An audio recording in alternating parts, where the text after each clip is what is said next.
पेश है नया लक्स। मुनफरिद गुलाब और विटामिन ए की खूबियों का मिलाप, ये दे आपको गुलाबी ग्लो।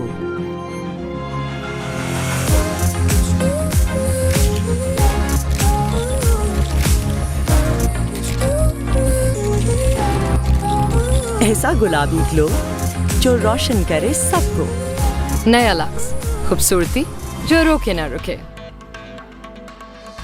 बल्ले के निशान वाले फैसले से आवाम को गुमराह किया गया। सुप्रीम कोर्ट में मकसूद नशिस्तों के केस की समाअत के दौरान नमाज जस्टिस जमाल मंदुखेल ने कहा, आज़ाद उम्मीदवार पीटीआई में भी शामिल हो सकते थे, कोई पाबंदी नहीं थी। बल्ले के निशान वाले फैसले पर आवाम को मिसगाइड किया गया। जस्टिस मुनीब अख्तर ने रिमार्क दिए, इलेक्शन कमीशन के अहकामात में कोई मंतक नहीं लगती। एक जानिब कहता है सुन्नी इत्तेहाद इलेक्शन नहीं लड़ी, साथ ही पार्लिमानी जमात भी मान रहा। जस्टिस अतर मिरुल्लाह ने कहा, अगर सुन्नी इत्तेहाद कौंसिल से गलती हुई थी तो इलेक्शन कमीशन तोसी कर सकता था। जस्टिस जमाल मंदुखेल ने नमाज दी, अगर ऐसा हो जाए तो नशिस्तें पीटीआई को मिलेंगी, सुन्नी इत्तेहाद को नहीं। अवाम ने किसी आज़ाद को नहीं बल्कि सियासी जमात के नामजद अफराद को वोट दिए। चीफ जस्टिस काजी फाइज ईसा ने पूछा, क्या बेनिफिशरी जमातों में कोई अदालत में सुन्नी इत्तेहाद कौंसिल की हमायत करती है? तमाम जमातों ने सुन्नी इत्तेहाद कौंसिल की मुखालफत की। इलेक्शन कमीशन पहले शमूलियत दुरुस्त मानता है, बाद में मखसूस नशिस्तें भी नहीं देता। जस्टिस मंसूर अली शाह के मखसूस नशिस्तों के केस में रिमार्क्स, कहा, इलेक्शन कमीशन ने आज़ाद उम्मीदवारों को सुन्नी इत्तेहाद कौंसिल में शमूलियत से नहीं रोका। इलेक्शन कमीशन कह सकता था इस जमात ने तो इलेक्शन नहीं लड़ा। रुकन असम्बली कह सकता है पहले शमूलियत से रोका नहीं तो अब हक दें। जब 3 दिन का वक्त गुजर गया उसके बाद इलेक्शन कमीशन ने कह दिया आपको तो मखसूस नशिस्तें नहीं मिलनी।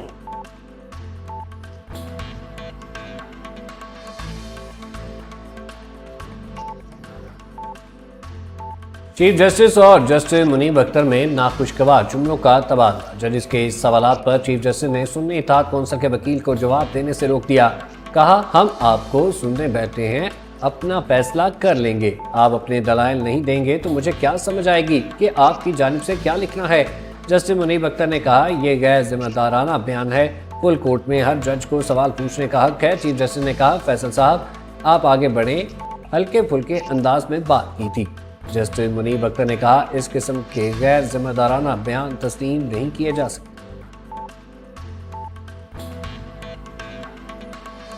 सुप्रीम कोर्ट हमारी 78 मखसूस नशिस्तें वापस दिलाए। पीटीआई रहनुमाओं की सुप्रीम कोर्ट के बाहर मीडिया से गुफ्तगू करते हुए कहा, उम्मीद है सुप्रीम कोर्ट आइन की रूह के मुताबिक चलेगी। आमिर डोगर ने कहा कि हमारे हक पर डाका मारा गया, ये ओपन एंडेड शीट केस है, मखसूस सीटें सिर्फ और सिर्फ हमें ही मिल सकती हैं। फैसल जावेद बोले, पहले फॉर्म 47 आया, बाद में मखसूस नशिस्तें नहीं दी गईं। बानी ने कहा, ये जो मर्जी कर लें, इलेक्शन में अवाम निकलेगी। कंवल शोजब ने कहा कि हमने कद्दू, बैंगन और चिमटे के निशान पर इलेक्शन लड़ा। इलेक्शन कमीशन ने वोट के तकद्दुस को पामाल किया है। उम्मीद है कि इसका फैसला हमारे हक में आएगा।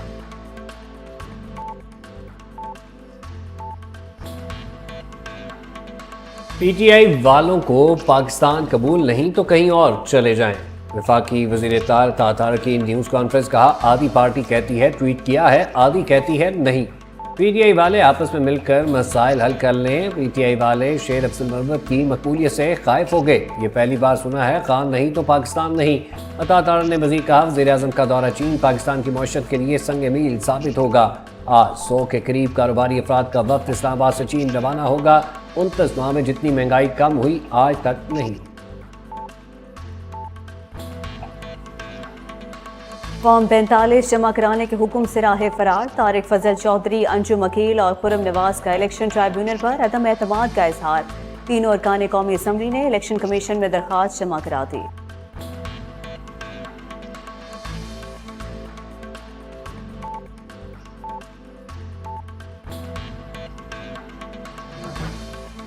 पीटीआई का मरकजी सेक्रेटेरिएट सील और सीडीए ऑपरेशन के खिलाफ केस पर फैसला महफूज। वकील शुएब शाहीन ने कहा, सीडीए ने अपने रिकॉर्ड में नोटिस लगाए, मौजूदा नोटिस का जिक्र नहीं। सीडीए फ्रॉड किया, 2 नोटिस का एक ही नंबर है। सीडीए वकील ने कहा, उन्होंने खुद माना कमर्शियल प्लॉट खरीदा और उसका इस्तेमाल ही तब्दील कर दिया।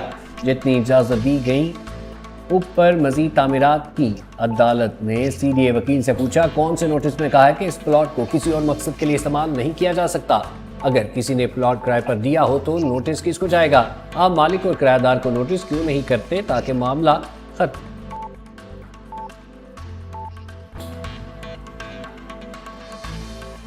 जस्टिस बाबर सत्तार की फैमिली का जायजा ली करने पर अदालत लग गई। जस्टिस मोहसिन अख्तर कियानी की सरबराही में लार्जर बेंच ने केस सुना। समाअत 3 हफ्तों तक मुलतवी कर दी गई। अदालत ने करार दिया आइंदा की तारीख तहरीरी हुक्मनामा में होगी।